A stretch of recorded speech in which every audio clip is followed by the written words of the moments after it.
আপনি সে আওয়ামী স্টাইলের কথা এখন শুরু করেছেন কেন?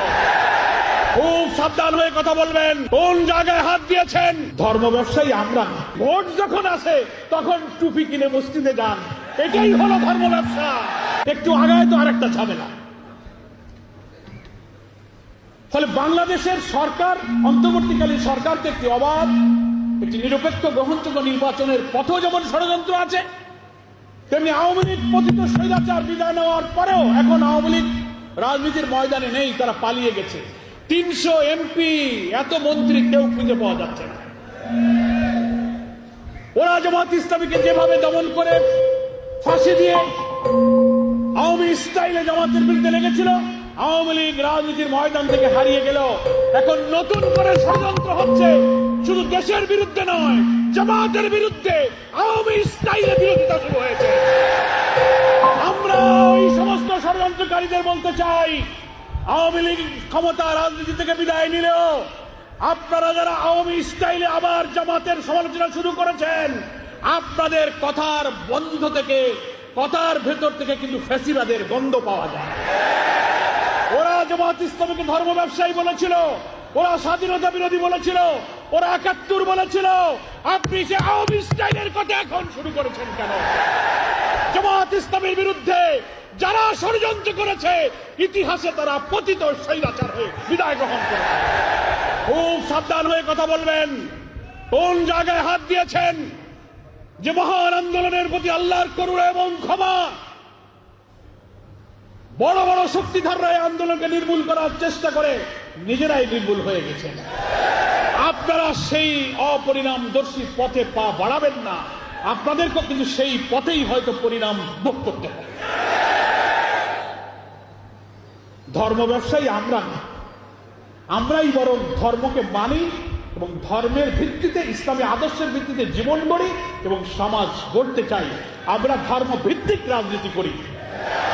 আর যারা ব্যক্তিগত জীবনে, পারিবারিক জীবনে, সামাজিক জীবনে ধর্ম মানেন না, কিন্তু ভোট যখন আসে তখন টুপি কিনে মসজিদে যান, এটাই হলো ধর্ম ব্যবসা।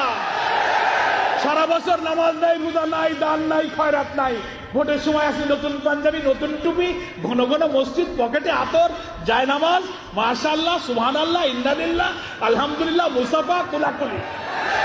এইটার নাম হলো ধর্ম ব্যবসা। আমরা ভোটের সময় ধর্ম মানি না, সারা বছর 12 মাস আল্লাহর গোলামি করি, 12 মাস আল্লাহর ইবাদত করি। ভোটের মৌসুম সামনে রেখে যারা ইবাদত করেন, তারাই হচ্ছেন ধর্ম ব্যবসায়ী। স্বাধীনতার 53 বছর পর স্বাধীনতার পক্ষ বিপক্ষ ধোয়া তুলে জামাত ইসলামীকে যদি সাইজ করতে চান, তো যারা সাইজ করতেছেন তারাই সাইজ হয়ে গেছে। স্বাধীনতার 53 বছর পর এই জাতির মধ্যে কোন প্রশ্ন তুলে অনৈক্য বিভেদ তৈরি করার এই ষড়যন্ত্রকে আমরা দেশের বিরুদ্ধে ষড়যন্ত্র মনে করি। দুঃখের সাথে বলতে চাই, বাংলাদেশের স্বাধীনতার অনেক পরে স্বাধীন হওয়া মালয়েশিয়া, সিঙ্গাপুরে, এখন আমরা তো শুরু করেছি, কিন্তু আমাদের সামনে দুইটা চ্যালেঞ্জ। একটা হলো অন্তর্বর্তীকালীন সরকার ক্ষমতায় এসে নতুন নির্বাচনের জন্য একটা পথে যাত্রা শুরু করেছেন। কি বলেন? 5 মাস হলো ক্ষমতায় আসার পরপরই একটার পর একটা চ্যালেঞ্জ। কি দেখছেন না আপনারা? 4টা প্রতিবিপ্লবের চেষ্টা করা হয়েছে, পাল্টা কু, জুডিশিয়াল কু, আনসার কাণ্ড, এই দাবি সেই দাবি, হিন্দু মুসলিম বৌদ্ধ ভাইদেরকে নিয়ে রাজনৈতিক খেলা, সচিবালয়ে আগুন। এ সরকারকেও স্বস্তির সাথে দেশ চালাতে দিচ্ছে না। অসংখ্য নেতাদেরকে গ্রেফতার করে বৃদ্ধ বয়সে তিলে তিলে কারাগারে মৃত্যুর মুখে ঠেলে দেওয়া হয়েছে এবং আমাদের প্রিয় 5 জন নেতাকে ফাঁসিতে ঝুলিয়ে হত্যা করা হয়েছে। আমাদের সব আন্দোলন সংগ্রামকে তছনছ করে দিয়ে আমাদেরকে তারা মনে করেছিল যে এদেশে শুধু হাসিনাই যতদিন বেঁচে থাকবে সেই শুধু দেশ শাসন করবে। মানুষ হতাশ হয়ে গিয়েছিল। 3টা নির্বাচনে মানুষ ভোট দিতে পারে না, কোনো আন্দোলন সফল হয় না, হরতাল সফল হয় না, বিক্ষোভ সফল হয় না, জোট সফল হয় না।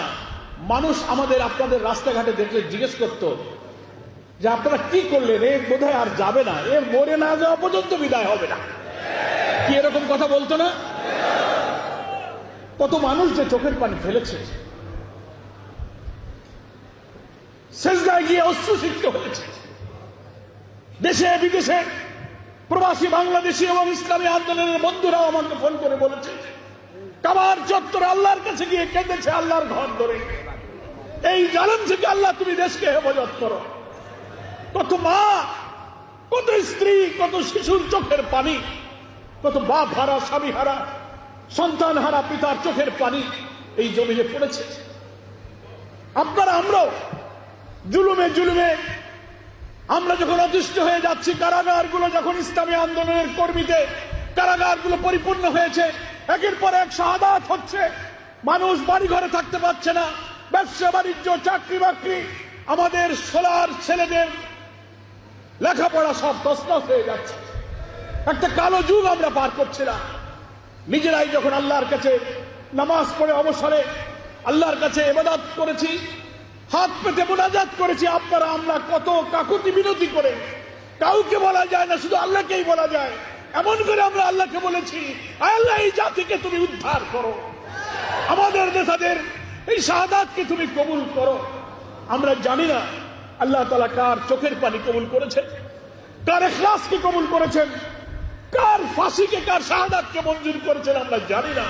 কিন্তু 24-এর 5 আগস্ট আসমানের মালিক আমাদের রব আসমান থেকে জাতির জন্য করুণা এবং রহমতের ধারা নাজিল করলেন। আলহামদুলিল্লাহ। হাসিনা যা ইচ্ছা করেছিল, হাসিনার ইচ্ছা পূরণ হয়নি। আল্লাহ তাআলা কোরআন শরীফে বলেছেন, ওমা তাশাউনা ইল্লা আইয়াশা আল্লাহু রাব্বুল আলামিন। তোমাদের কোনো ইচ্ছাই পূরণ হয় না যতক্ষণ না আল্লাহ তাআলা তা ইচ্ছা না করেন। কি বলেন, ঠিক কিনা? ও চেয়েছিল বাংলাদেশ থেকে ইসলামী আন্দোলন, ইসলামী শক্তিকে নির্মূল করে দেবে। যতদিন বেঁচে থাকবে কর্তৃত্ববাদী ফ্যাসিস্ট, সে একাই শাসন করবে। তার দল, তার পরিবার, তার সিন্ডিকেট ছাড়া ব্যবসা বাণিজ্য, চাকরি, পেশা, লেখাপড়া, ঠিকাদারি, কর্তৃত্ব আর কারো চলবে না, সেই শুরু করবে। এই কর্তৃত্ববাদী ফ্যাসিবাদের দিকে দেশ ধাবিত হয়েছিল। কিন্তু 17-18 বছরের চোখের পানি আন্দোলন, কষ্ট ত্যাগ, নিরপরাধ নিরীহ আল্লাহর নেক বান্দাদের ফাঁসিতে ঝুলিয়ে হত্যা করা হয়েছে। যারা জীবনে একটা মিথ্যা কথা বলে নাই, একটা টাকা হারাম খাই নাই, কাউকে কষ্ট দেয় নাই, 70-80-90 বছর বয়সের বৃদ্ধদেরকে তুমি হত্যা করেছো, ফাঁসিতে ঝুলিয়ে দিয়েছ। আল্লাহর আরশ কেঁপে উঠেছে, কিন্তু হাসিনার হৃদয় কাঁপেনি।